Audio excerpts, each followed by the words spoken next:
주식, 코인, 난 내 손으로 번다. 지금 제 나이가 45이에요. 요즘 사람들 보면 다들 주식 이야기, 코인 이야기 하더라고요. 이번에 떡상했어, 물렸어, 존버한다. 솔직히 저는 그런 거 하나도 모르겠어요. 아니, 모르는 게 아니라 관심이 없는 거죠. 왜냐고요? 제가 믿는 건 딱 하나예요. 내 손으로, 내 땀으로, 내 노동으로 번 돈. 그게 진짜 돈이라고 생각해요. 차트 보면서 버는 돈? 그건 제 돈이 아닌 것 같아요. 제가 뭘 했는데요? 그냥 클릭 몇 번 한 거잖아요. 근데 말이죠. 이런 생각이 어디서 시작됐냐면요. 제가 중학교 2학년 때였어요. 그때부터였던 것 같아요. 돈을 벌고 싶다는 생각이 들기 시작한 게 친구들은 용돈 받아서 PC방 가고 분식집 가고 오락실 가고 그랬는데 저는 용돈이 늘 부족했거든요. 돈을 벌면 되지. 그렇게 생각했어요. 근데 중학생한테 일을 시켜주는 데가 어디 있겠어요? 전단지 돌리는 것도 고등학생 이상, 편의점도 고등학생 이상. 저는 너무 답답했어요. 배달은 어때? 그런 생각도 했죠.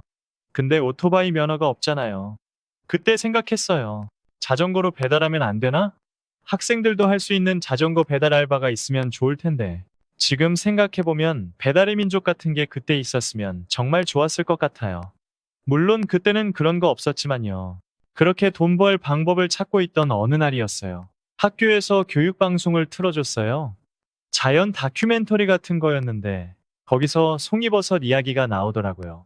송이버섯 한 개에 5만 원. 나레이터의 목소리가 또렷하게 들렸어요. 5만 원이요? 그때 제 한 달 용돈이 2만 원이었거든요. 송이버섯 한 개면 두 달치 용돈이잖아요? 심장이 두근거리기 시작했어요. 이거다. 더 집중해서 봤어요. 송이버섯은 가을에 소나무 숲에서 자란다는 거예요. 그리고 우리 집이 어디냐면요. 강원도예요. 집 뒤에 산이 있고 그 산이 소나무가 엄청 많은 산이었거든요. 완벽하잖아? 그날 학교 끝나자마자 집에 달려갔어요. 도서관에 가서 송이버섯에 대한 책을 빌렸어요. 어떻게 생겼는지, 어디서 나는지, 어떤 냄새가 나는지 공부했어요. 시험 공부는 안 해도 송이버섯 공부는 열심히 했죠. 책에 나온 송이버섯 사진을 머릿속에 쏙쏙 집어넣었어요. 갓은 갈색이고 밑부분은 하얗고 소나무 향이 나고 다음날 토요일 새벽같이 일어났어요. 어머니한테는 친구 만나러 간다고 했어요. 송이버섯 캐러 간다고 하면 말릴 게 뻔했거든요. 배낭에 비닐봉지 몇 개 넣고 물병 챙기고 산으로 갔어요. 오늘은 대박 나는 날이다. 설레는 마음으로 산길을 올랐어요. 소나무가 나오기 시작했어요. 바로 이거예요. 이런 곳에서 송이버섯이 난다고 했거든요. 1시간쯤 돌아다녔을까요? 보였어요. 갈색가스의 하얀 기둥의 크기도 딱 좋고 송이버섯이다. 조심조심 캤어요. 뿌리까지 다치지 않게. 또 찾았어요. 또 찾았어요. 신기하게도 한 곳에서 발견하면 근처에 또 있더라고요. 대박. 완전 대박. 비닐봉지가 점점 무거워졌어요. 한 봉지, 두 봉지, 세 봉지. 그때 멀리서 누가 보였어요. 나이 지긋하신 아저씨 한 분이 산나물인가. 뭔가를 캐고 계셨어요. 혹시 몰라서 확인받고 싶었어요. 아저씨, 다가갔어요. 이거 송이버섯 맞죠? 봉지를 보여드렸어요. 아저씨가 힐끗 보시더니 웃으시면서 말씀하셨어요. 맞다, 맞아. 어휴, 많이도 캤네. 정말요? 그럼 잘 캤어. 돈 되겠네, 그거. 아저씨 말씀에 완전 확신이 들었어요. 아저씨는 산을 자주 다니시는 분 같았거든요. 그러니까 신만이 아저씨 같은 분? 그런 분이 맞다고 하시면 맞는 거죠. 감사합니다. 인사하고 신나서 더 돌아다녔어요. 해가 저물 때까지 캤어요. 집에 왔을 때는 오후 5시였어요. 배가 엄청 고팠어요. 점심도 못 먹고 산에서 돌아다녔거든요. 방에 봉지들을 숨겨놓고 거실로 나왔어요. 어머니 배고파요. 어디 갔다 왔어? 친구 만났다더니 밥도 안 먹고? 친구 집에서 놀다 왔어요. 거짓말이 자연스럽게 나왔어요. 저녁을 먹고 나서 방으로 돌아왔어요. 봉지들을 꺼내서 송이버섯들을 쳐다봤어요. 이걸 내일 어디 가서 팔지? 시장에 가야 하나? 아니면 식당에 가야 하나? 그런 생각을 하다가 문득 궁금해졌어요. 송이버섯이 도대체 어떤 맛일까? 5만 원짜리 버섯이면 엄청 맛있겠죠? 한 번쯤은 먹어봐야 하지 않을까요? 이렇게 많은데 하나쯤이야. 제일 작은 걸로 하나 골랐어요. 부엌에 가서 라면을 끓였어요. 라면이 끓을 때 버섯을 손으로 찢어서 넣었어요. 우와, 진짜 소나무 향 나는데? 기대하면서 라면을 먹었어요. 첫 숟가락, 두 번째 숟가락. 맛있네. 그렇게 한 그릇을 다 먹었어요. 그리고 30분쯤 지났을까요? 속이 이상하기 시작했어요. 화장실에 가고 싶었어요. 근데 그게 끝이 아니었어요. 머리가 어지럽기 시작했어요. 식은땀이 나기 시작했어요. 어머니, 거실로 비틀비틀 나갔어요. 왜 그래? 어머니, 속이 안 좋아요. 뭐 잘못 먹었어? 그 순간 토했어요. 거실 바닥에. 야, 정민아. 어머니가 놀라서 달려오셨어요. 무슨 일이야? 얼굴이 왜 이렇게 파래? 모르겠어요. 갑자기. 119 불러야겠다. 어머니가 전화기로 달려갔어요. 그 다음은 잘 기억이 안 나요. 구급차가 왔고 병원에 실려갔고 의사 선생님이 뭐라고 물어보셨던 것 같은데? 무슨 음식 먹었어요? 라면 먹었어요. 라면에 뭐 넣었어? 그때 정신이 번쩍 들었어요. 버섯 넣었어요. 버섯? 무슨 버섯? 송이버섯이요. 송이버섯을 어디서 구했어? 산에서 제각했어요. 의사 선생님 표정이 굳어졌어요. 아이고, 이거 독버섯 중독이네요. 독버섯? 송이버섯 아니에요? 송이버섯처럼 생긴 독버섯이 있어요. 함부로 산에서 캐서 먹으면 안 돼요. 그 말을 듣는 순간 머릿속이 하얘졌어요. 독버섯이라고? 그럼 내가 캔 게 전부 독버섯이란 말이야? 위세척 해야겠어요. 빨리. 그 다음부터는 정말 지옥이었어요. 위세척하고, 링거 맞고, 토하고, 설사하고, 병원에서 일주일을 입원했어요. 정확히는 7일간이요. 동네에 소문이 쫙 났어요. 송이버섯이랍시고 독버섯 먹고 죽을 뻔하네. 학교 친구들도 다 알게 됐고요. 창피했어요. 아니, 창피한 것보다 분했어요. 몸이 아픈 것보다 더 아픈 게 뭔지 알아요? 사기당한 기분이에요. 그 신만이 아저씨. 맞다고 했잖아요. 송이버섯 맞다고. 돈 되겠다고. 나중에 알고 보니까요. 그 아저씨도 잘 모르셨던 거예요. 그냥 대충 보고 맞다고 한 거죠. 퇴원하던 날 어머니가 무섭게 말씀하셨어요. 정민아, 너 다시 한 번만 이런 짓 하면 호적에서 파버린다. 산에서 뭐 캐오는 짓 다시는 하지 마. 알았어? 네. 고개를 푹 숙였어요. 그렇게 송이버섯 사건은 끝났어요. 아, 근데 재미있는 게 뭔지 알아요? 나중에 어머니가 그 버섯들 버리려고 봉지를 열었대요. 그런데 거기에 진짜 송이버섯이 몇 개 섞여 있었대요. 이 멍청한 놈이 송이버섯이랑 독버섯을 구분도 못하고 어머니가 한숨 쉬시며 말씀하셨죠. 그 말을 듣는데 더 속상했어요. 진짜 송이버섯도 있었는데 제가 구분을 못한 거예요. 그래도 어쩔 수 없었어요. 어머니 말씀을 어길 수는 없었으니까요. 버섯은 이제 포기하자. 그렇게 마음먹었어요. 근데 말이죠. 사람 마음이라는 게 그렇게 쉽게 꺾이지 않더라고요. 그 사건이 있고 나서 몇 달이 지났어요. 겨울이 지나고 봄이 왔어요. 독버섯 사건은 점점 잊혀졌고 학교에서도 놀림받는 일도 줄어들었어요. 근데 저는 여전히 돈을 벌고 싶었어요. 중학교 3학년이 됐는데도 용돈은 똑같았고 친구들은 새 옷 사고 새 신발 사고 할 때 저는 그냥 부러워만 하고 있었거든요. 뭔가 방법이 있을 텐데 그런 생각만 계속했어요. 어느 날 방과 후에 집으로 가는 길이었어요. 마을 어귀에 있는 김아주머니 댁 앞을 지나가고 있었죠. 김아주머니는 동네에서 약초를 캐서 파시는 분이었어요. 그날도 아주머니가 집마당에서 뭔가를 다듬고 계셨어요. 안녕하세요. 인사하고 지나가려는데 아주머니가 부르셨어요. 정민아, 여기 와봐. 네? 다가갔어요. 마당 한쪽에 갈색 뿌리 같은 게 산더미처럼 쌓여 있었어요. 아주머니는 그걸 손질하고 계셨어요. 아주머니, 이게 뭐예요? 이거? 첨이야. 급이요? 그래, 좀 뿌리. 약재로도 쓰고 쫌즙도 만들고 그래. 이거 팔려고 다듬고 있는 거야. 이거 비싸요? 궁금해서 물어봤어요. 아니, 사실 궁금한 게 아니라 기대하면서 물어본 거예요. 괜찮은 거 캐오면 돈 되지. 큰 거 한 뿌리에 10,000원에서 20,000원까지 받아. 심장이 또 쿵쿵거리기 시작했어요. 10,000원? 20,000원? 아주머니, 이거 어디서 캐요? 산에 가면 있지. 근데 쉽지 않아. 배넝쿨은 금방 찾는데 뿌리 캐는 게 힘들거든. 저도 캘 수 있을까요? 넌 왜? 또 송이버섯 사건처럼 할 거야? 아주머니가 웃으시며 말씀하셨어요. 아니에요. 이번엔 제대로 공부하고 할 거예요. 아이고, 그래도 엄마한테 혼나지 않게 조심해라. 네. 그날부터 도서관에 또 갔어요. 잎에 대한 책을 찾았어요. 어떻게 생겼는지, 어떤 잎을 가지고 있는지, 뿌리는 어떤 모양인지. 송이버섯 때보다 더 열심히 공부했어요. 이번엔 실수 안 해. 노트에 특징들을 적어가면서 외웠어요. 봄은 콩과 식물이에요. 여름에 자주색 꽃이 피고 잎은 세 개로 갈라져 있고 넝쿨로 자라요. 그리고 뿌리가 엄청 길게 뻗어 있어요. 사진도 여러 장 복사해서 주머니에 넣고 다녔어요. 이거면 틀림없어. 준비는 완벽했어요. 문제는 하나 있었죠. 어머니 말씀. 산에서 목 캐우는 짓 다시는 하지 마. 그 말씀이 계속 머릿속을 맴돌았어요. 근데 잠깐만요. 어머니가 뭐라고 하셨죠?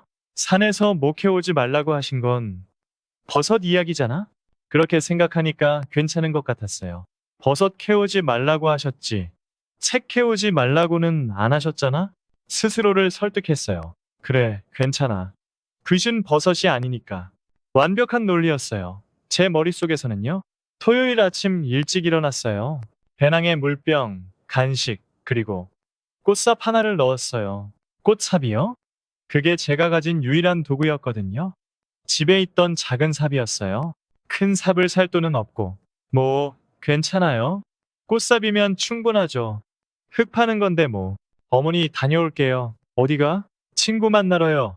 또 거짓말이었어요. 근데 어쩔 수 없었어요. 산으로 향했어요. 우리 집 뒷산이 아니라 조금 더 깊은 산으로 갔어요. 김 아주머니가 그러셨거든요.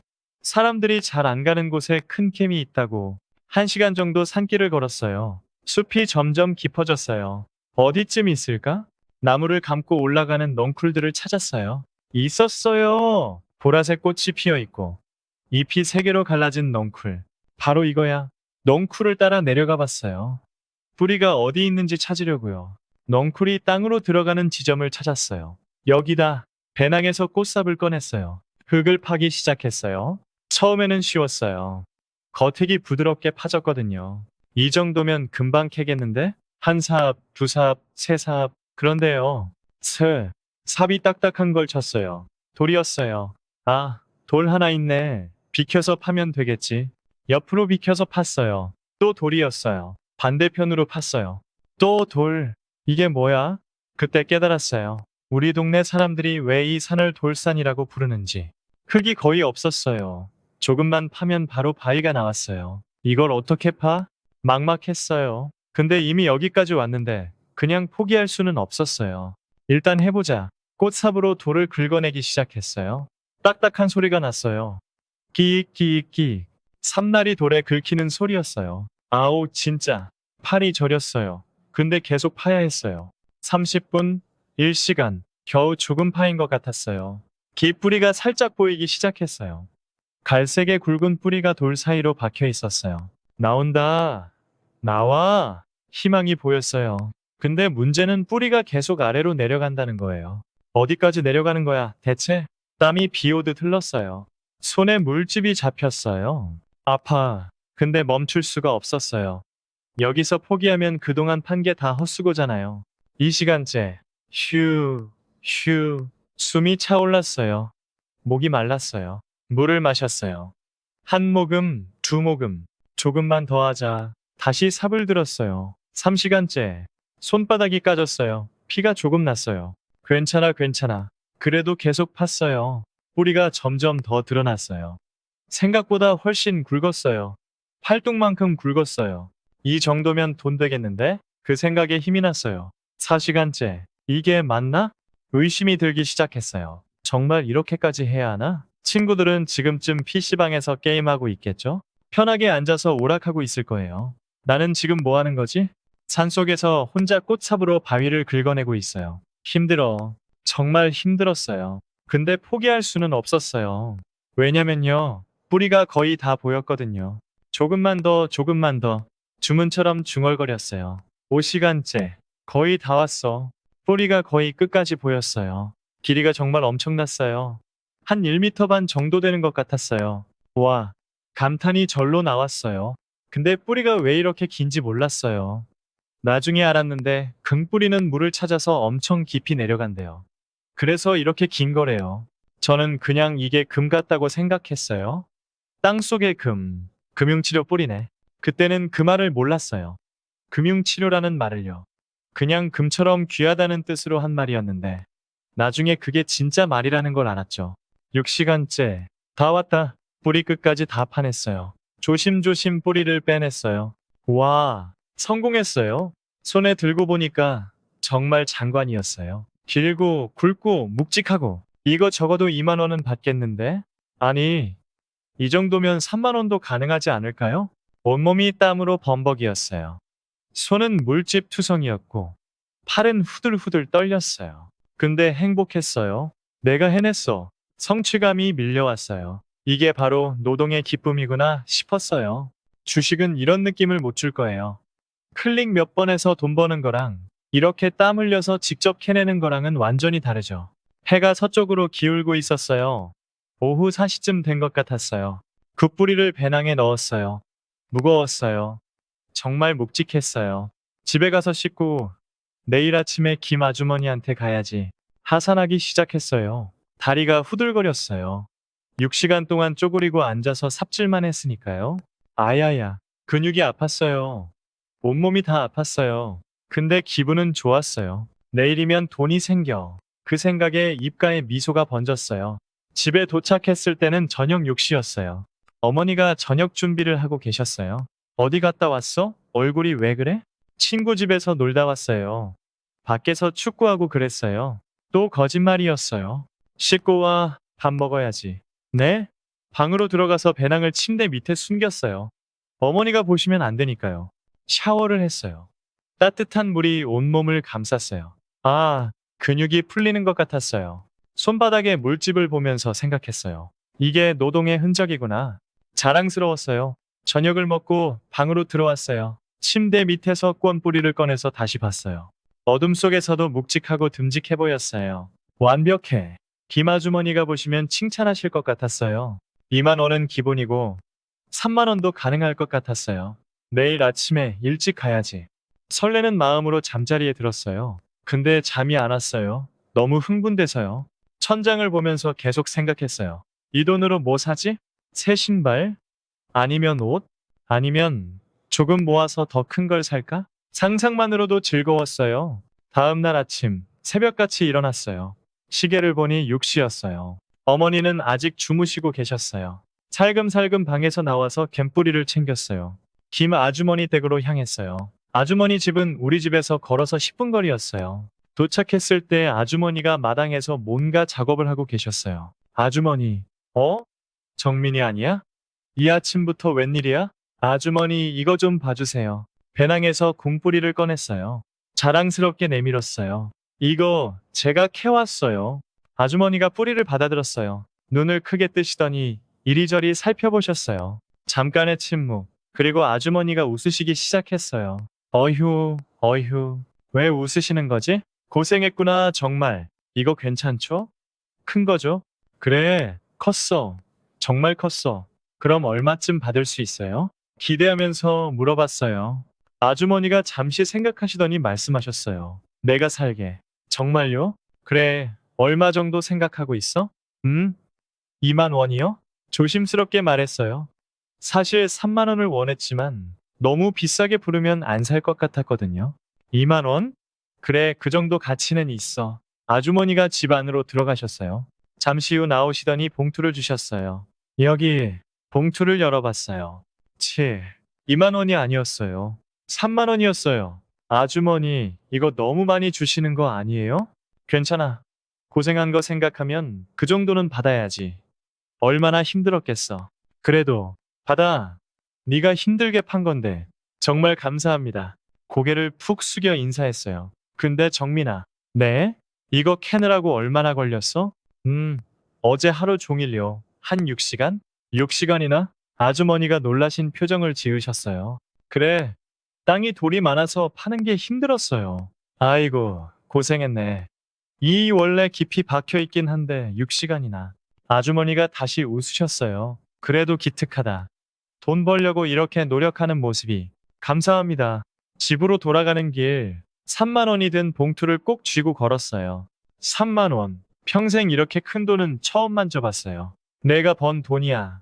내 손으로 내 땀으로. 가슴이 벅찼어요. 집에 도착해서 방으로 들어갔어요. 돈을 책상 서랍에 소중하게 넣어두었어요. 이 돈으로 뭘 사지? 행복한 고민이었어요. 며칠이 지났어요. 어느 날 학교 수업 시간이었어요. 생물 시간이었는데 선생님이 식물 뿌리에 대해 설명하시고 있었어요. 괵뿌리는 이렇게 생겼습니다. 속이 하얗고 전분이 많아서 잘라보면 하얀 즙이 나옵니다. 선생님이 사진을 보여주셨어요. 저는 멍하니 그 사진을 보고 있었어요. 어? 뭔가 이상했어요. 사진 속 튠뿌리는 제가 캔 것과 조금 달랐어요. 잠깐만. 제가 캔 건 갈색이었고 잘라보지는 않았지만 하얀 즙 같은 건 본 적이 없었어요. 설마 불안한 마음이 들기 시작했어요. 수업이 끝나고 선생님께 여쭤봤어요. 선생님 똥뿌리랑 나무뿌리를 어떻게 구분해요? 왜? 궁금해? 네, 그냥 밑은 잘라보면 속이 하얗고 전분 냄새가 나. 그리고 겉면이 비교적 매끄러워. 나무뿌리는 좀 더 거칠고 잘라도 목질이 나와. 목질이요? 응. 나무 섬유 같은 거 딱딱하고 아, 가슴이 철렁 내려앉았어요. 제가 캔 것을 떠올려 봤어요. 겉면이 거칠었고 뿌리가 엄청 단단했고 설마 집에 돌아와서 인터넷으로 더 찾아봤어요. 이 뿌리 사진을 여러 개 봤어요. 그리고 깨달았어요. 아, 제가 캔 건 맵이 아니었어요. 정확히 말하면 일부는 대비였지만 대부분은 나무 뿌리였어요. 왜 그랬냐면요. 낸 넝쿨을 따라 내려가다가 꽁뿌리를 찾았어요. 근데 제가 힘이 없다 보니까 꽃삽으로 파다가 꽁뿌리가 중간에 끊어진 거예요. 그런데 저는 그걸 모르고 계속 팠던 거죠. 그 사이에 다른 나무 뿌리를 만났고 그걸 취은 뿌리인 줄 알고 계속 판 거예요. 그래서 6시간이나 걸렸던 거고요. 진짜 잉뿌리는 맨 위쪽 30cm 정도였고 나머지 1m 이상은 전부 나무 뿌리였던 거예요. 아, 머리를 쥐어뜯었어요. 내가 또 송이버섯 때랑 똑같았어요. 구분을 못한 거예요. 김 아주머니. 아주머니한테 사기를 친 셈이에요. 춤이라고 팔았는데 알고 보니 대부분이 나무 뿌리였으니까요. 돈을 돌려드려야 해. 당장 일어났어요. 서랍에서 3만 원을 꺼냈어요. 한 푼도 안 쓰고 그대로 있었어요. 김 아주머니 댁으로 뛰어갔어요. 아주머니, 마당에 들어서자마자 소리쳤어요. 어? 정민이? 무슨 일이야? 아주머니 죄송해요. 숨을 헐떡이며 말했어요. 왜? 무슨 일인데? 저번에 제가 판 꾸이요. 응, 그게 잠이 아니었어요. 아니 일부만 참이고 대부분은 나무 뿌리였어요. 정말 죄송해요. 제가 구분을 못했어요. 돈 돌려드릴게요. 손에 쥔 3만 원을 내밀었어요. 아주머니가 잠시 저를 보시더니 웃으셨어요. 알아? 네? 나도 알았어. 아셨어요? 받자마자 알았지. 위쪽만 종리고 아래는 나무 뿌리더라고. 그럼 왜 사신 거예요? 네가 얼마나 고생했는지 알잖아. 6시간 동안 꽃삽으로 그걸 팠다며? 그 노력이 대단하다고 생각했어. 그래서 산 거야. 아주머니, 돈은 됐어. 가져가. 안 돼요. 제가 잘못한 건데. 정민아, 아주머니가 제 손을 꼭 잡으셨어요. 네가 거짓말을 하려고 그런 건 아니잖아. 그냥 몰라서 그런 거지? 네. 그럼 됐어. 사람은 누구나 실수를 해. 중요한 건 실수를 인정하고 바로잡으려는 마음이야. 그래도 돈은 안 받을 거야. 대신에 말이지. 아주머니가 웃으시며 말씀하셨어요. 내가 일손이 필요할 때 좀 도와줄래? 네. 요즘 약초 다듬는 일이 많거든. 가끔 와서 좀 도와줘. 그게 더 고맙겠어. 정말요? 그래. 그럼 우리 둘 다 좋잖아. 너는 일을 배우고 나는 일손을 얻고 고개를 끄덕였어요. 네. 제가 도와드릴게요. 그래 고맙다. 그날부터 저는 김아주머니 댁에 자주 갔어요. 주말마다 가서 약초 다듬는 일을 도와드렸어요. 처음에는 서툴렀지만 점점 익숙해졌어요. 아주머니는 제게 여러 가지를 가르쳐 주셨어요. 어떤 약초가 좋은 건지, 어떻게 다듬는지, 어디에 쓰이는지. 정민아, 이건 더덕이야. 이렇게 껍질을 벗기면 돼. 네. 그리고 이건 도라지. 이건 조심히 다뤄야 해. 부러지면 가격이 떨어지거든. 알겠습니다. 일을 하면서 깨달았어요. 돈을 버는 것도 중요하지만 이렇게 누군가에게 배우고 도움을 주는 것도 중요하다는 걸요. 김아주머니는 가끔 일을 마치고 나면 간식을 주셨어요. 수고했어. 이거 먹어. 감사합니다. 떡이나 과일, 가끔은 용돈도 주셨어요. 아주머니, 저 돈 받으려고 도와드리는 거 아니에요. 알아. 그래도 받아. 일한 대가야. 그렇게 몇 달이 지났어요. 중학교를 졸업하고 고등학교에 입학했어요. 여전히 주말마다 김 아주머니를 도와드렸어요. 고등학교 2학년이 됐을 때 드디어 편의점 알바를 시작할 수 있었어요. 그때 깨달았어요. 편의점 알바가 생각보다 쉽다는 걸요. 손님 응대하고, 물건 정리하고, 계산하고, 산에서 6시간 동안 꽃삽으로 돌파던 것보다 훨씬 쉬웠어요. 이래서 사람들이 알바를 하는구나. 그때 비로소 이해했어요. 그리고 지금 제 나이 45. 그때 일을 돌이켜보면 웃음이 나요. 독버섯 먹고 죽을 뻔한 것도, 나무 뿌리를 데린 줄 알고 6시간 동안 판 것도 다 웃긴 추억이에요. 근데 그때 배운 게 있어요. 돈은 쉽게 벌 수 없다는 거요. 주식이나 코인으로 떡상했다는 사람들 보면 축하는 해줘요. 근데 부럽지는 않아요. 왜냐면 저는 알거든요. 진짜 돈은 내 손으로 버는 거라는 걸요. 땀 흘려서, 고생해서, 실수도 하고, 배우면서 버는 거요. 송이버섯은 결국 못 팔았어요. 독버섯이었으니까요. 얘도 제대로 못 팔았어요. 대부분 나무 뿌리였으니까요. 근데 그 과정에서 얻은 게 있어요. 김 아주머니라는 은인도 만났고, 노동의 가치도 배웠고, 실수를 인정하는 용기도 배웠어요. 요즘도 가끔 산에 가요. 등산 삼아 가는 건데 근원쿨이 보이면 웃음이 나요. 너 때문에 고생했지. 그리고 송이버섯 비슷하게 생긴 버섯이 보이면 피해서 가요. 너는 이제 안 속아. 지난주에 조카가 물어봤어요. 삼촌 주식하세요? 아니, 왜요? 요즘 다들 하던데요. 삼촌은 내 손으로 버는 게 좋아서. 그게 뭐가 좋은데요? 웃으면서 대답했어요. 그냥 진짜 내 돈 같아서. 조카가 이해 못하는 표정을 지었어요. 괜찮아요. 나중에 알게 될 거예요. 돈을 번다는 게 뭔지, 노동의 가치가 뭔지. 저도 중학생 때는 몰랐으니까요. 독버섯 먹고 나무 뿌리 파면서 배웠죠. 그리고 김 아주머니 같은 분을 만나면서 배웠어요. 사람이 사람에게 베푸는 따뜻함도요. 지금 생각해보면 그때 김 아주머니가 돈을 받지 않으신 게 얼마나 큰 가르침이었는지 알아요? 실수를 했으면 인정하고 그걸 바로잡기 위해 노력해라. 그게 아주머니가 저한테 주신 교훈이에요. 주식, 코인? 그런 거 모르겠어요. 저는 그냥 제 방식대로 살 거예요. 내 손으로, 내 땀으로, 정직하게. 그게 저한테는 진짜 돈이니까요. 송이버섯과 나무 뿌리가 가르쳐준 삶의 진리. 어쩌면 그게 어떤 대박보다 더 값진 걸지도 몰라요. 지금도 김 아주머니는 건강하세요. 가끔 뵈러 가면 여전히 약초를 다듬고 계세요. 정민아 또 왔어? 네, 아주머니 안녕하세요. 요즘은 어떻게 지내? 잘 지내요. 아주머니는요? 나야 뭐 그럭저럭 지내지. 그리고 아주머니는 항상 이렇게 말씀하세요. 그때 네가 나무 뿌리 캐온 거 아직도 웃겨. 아주머니 그만 놀리세요. 둘이서 웃어요. 그 웃음 속에 모든 게 담겨 있어요. 실수도, 배움도, 용서도, 감사도. 그게 바로 진짜 인생이에요. 차트가 아니라 사람이 사는 인생. 그래서 저는 오늘도 말해요. 주식? 코인? 난 내 손으로 번다.